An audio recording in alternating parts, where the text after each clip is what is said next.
और जब तक कोई कारण ऐसा नहीं मिलता है तब तक सब कुछ ठीक रहता है, लेकिन एक छोटी सी बारिश इन लोग के पूरे वर्किंग एनवायरनमेंट को खोल के रख देती है। बरसात होती है तो नाले भर जाते हैं, पानी जो है जमता है रोड पर, रोड की जो कंस्ट्रक्शन है वो टूट जाता है। तो कहने को तो हमारे यहाँ बहुत उत्कृष्ट अफसरों की नियुक्ति होती है, एक बहुत प्लानिंग होती है, लेकिन उसका रिज़ल्ट कभी दिखता नहीं है। हाँ, समाज में जब आप एक प्रतिष्ठित पोस्ट पे हैं तो आपके एक्शंस जो होते हैं वो लोगों तक पहुँचते हैं। तो ये क्लीन पॉलिटिक्स नहीं है, और दिन पर दिन ये क्लीन पॉलिटिक्स ख़त्म होता जा रहा है। जनता आपको चुनी है अपनी जो ज़रूरतें हैं और अपनी जो स्थिति है उसको ठीक करने के लिए। तो विपक्ष की एक सकारात्मक भूमिका निभाइए, और अगर आप सरकार में हैं तो आपका दायित्व और बढ़ जाता है। जनता के मुद्दों को लेकर अगर धरना प्रदर्शन होते हैं तो एक बात समझ में आती है, तो इन सब मुद्दों को हट के सिर्फ सरकार बनाने और सरकार में रहने की जो होड़ है,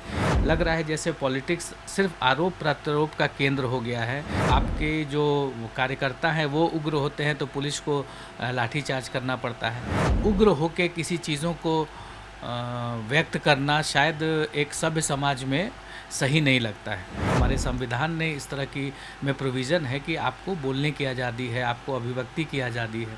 नमस्कार, मैं हर्षिता प्रताप सिंह और आप देख रहे हैं देशवा न्यूज़। आज हम डॉक्टर आशुतोष कुमार से बातचीत करने आए हैं।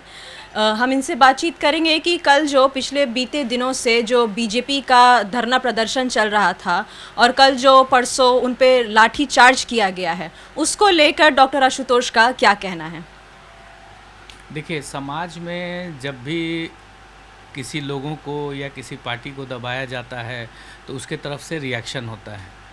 हाँ, ये रिएक्शन कितना पॉजिटिव होना चाहिए, किस तरीके से होना चाहिए, ये शायद पार्टियां नहीं समझती हैं, और इसका रिपरकशन होता है कि इस तरह के लाठीचार्ज और ये जो है, क्योंकि समाज में हर आदमी को अपनी विचार और अपनी बातों को रखने का पूरा हक दिया है। हमारे संविधान ने इस तरह की में प्रोविज़न है कि आपको बोलने की आज़ादी है, आपको अभिव्यक्ति की आज़ादी है।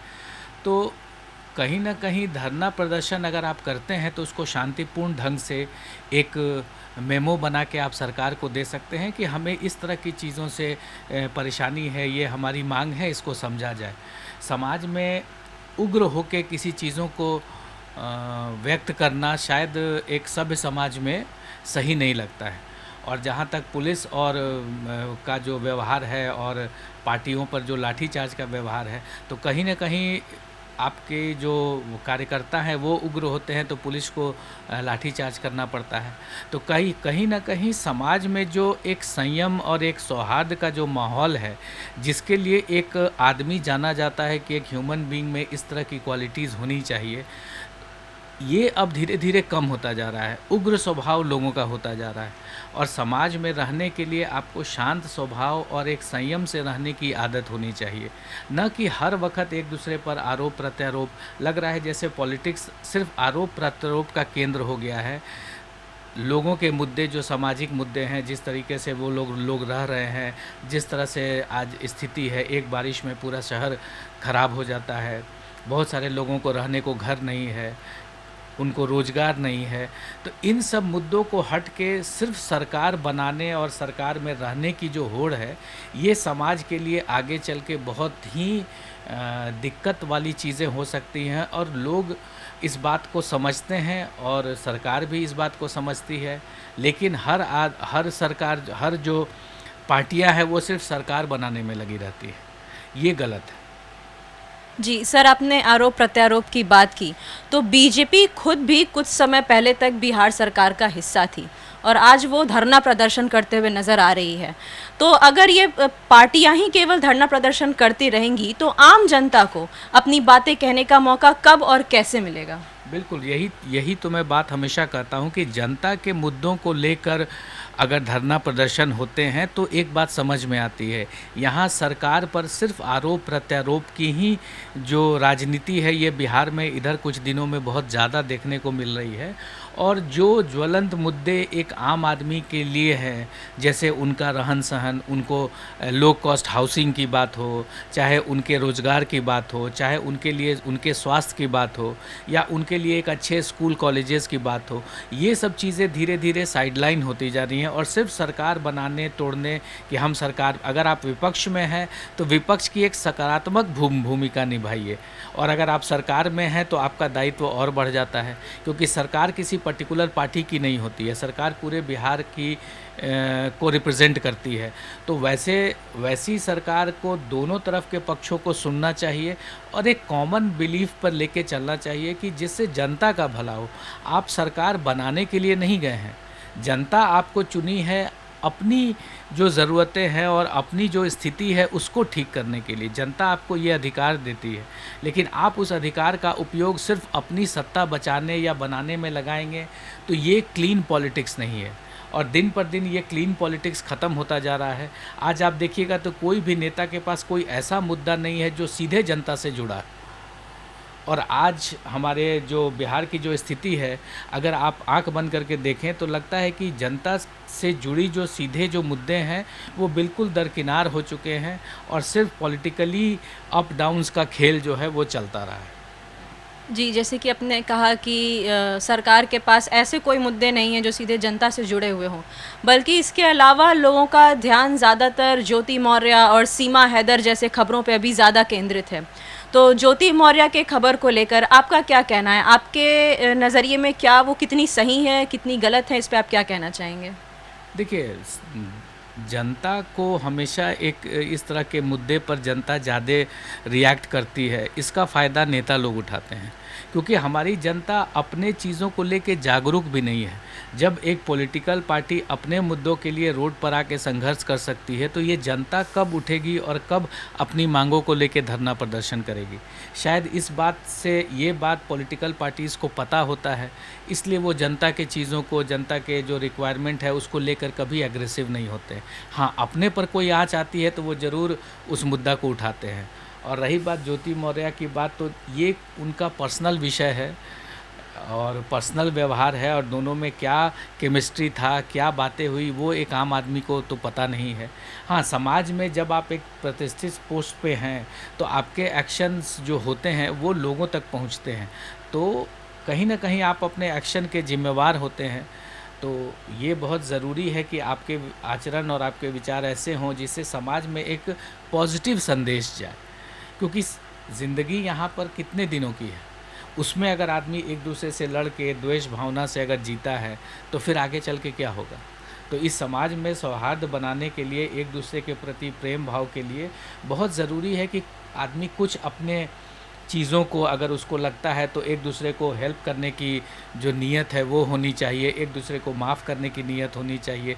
तब हो सकता है कि ये समाज, ये जो बिहार है और खुशहाल दिखे, लोग खुश रहें, क्योंकि खुश रहना सबसे ज़रूरी है। अगर हम एक दूसरे से हमेशा जलते रहेंगे, एक दूसरे से हमेशा उसको नीचा दिखाने की कोशिश करेंगे, तो कहीं ना कहीं वो खुद को भी हार्म करता है।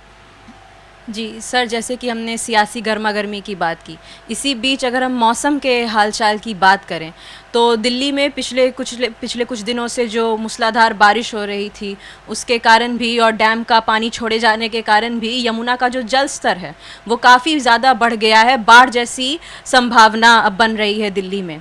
तो अगर क्या उतनी तेज़ बारिश अगर बिहार में हो जाएगी तो बिहार सरकार की उससे निपटने की क्या कैसी तैयारी है, और आपको क्या लगता है बिहार का क्या हाल होगा अगर उतनी तेज़ बारिश पटना में हो जाए? क्योंकि कल भी जैसे देखने को मिला था पटना में काफ़ी तेज़ बारिश हुई थी, तो इस पर आपका क्या कहना है? देखिए, हमारे यहाँ जो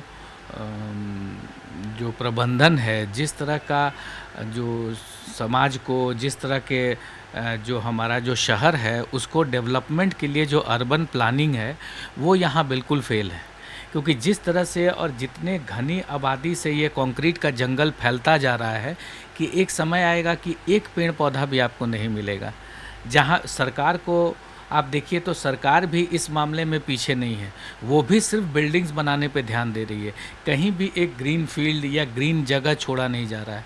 आप बेली रोड को देख लीजिए, गोला रोड को देख लीजिए, चाहे बोरिंग रोड को देख लीजिए, कहीं भी प्लांटेशंस का कहीं कोई जिक्र नहीं है।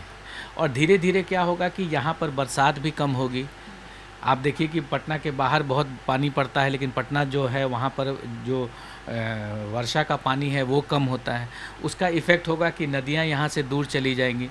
अब पटना जैसा शहर जो गंगा नदी के किनारे बसा है, गंगा नदी में इतना ज़्यादा कंस्ट्रक्शन करके ये नदी का धार जो है, आप देखिएगा पटना से काफ़ी दूर दिखता है, पतला नदी एक धार दिखता है गंगा नदी का।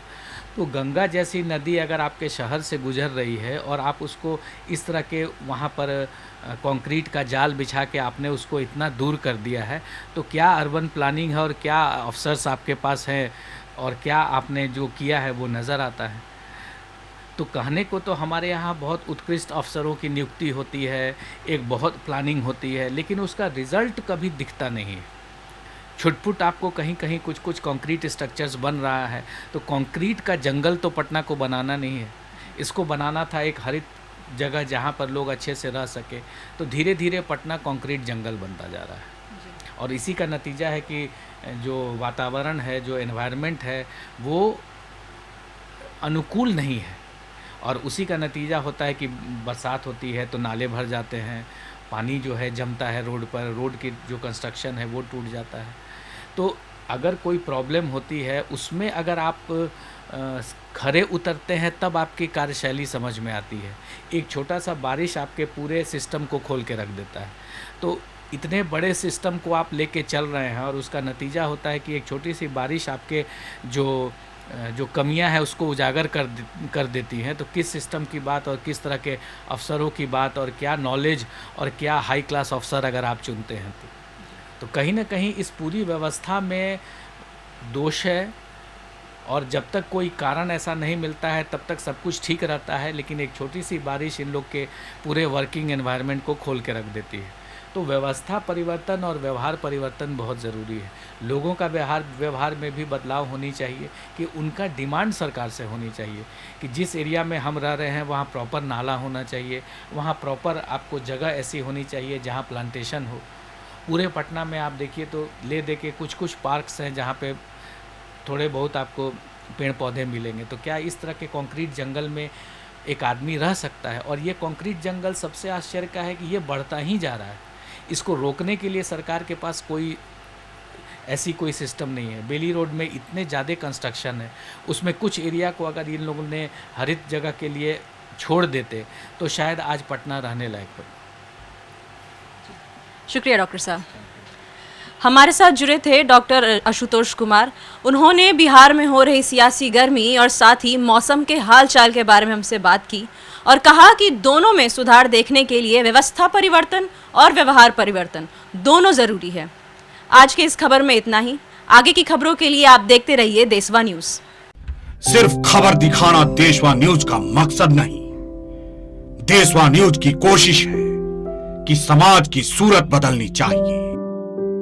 देशवा न्यूज पर वीडियो देखने के लिए लाइक करें, सब्सक्राइब करें, साथ ही बेल आइकन दबाना न भूलें।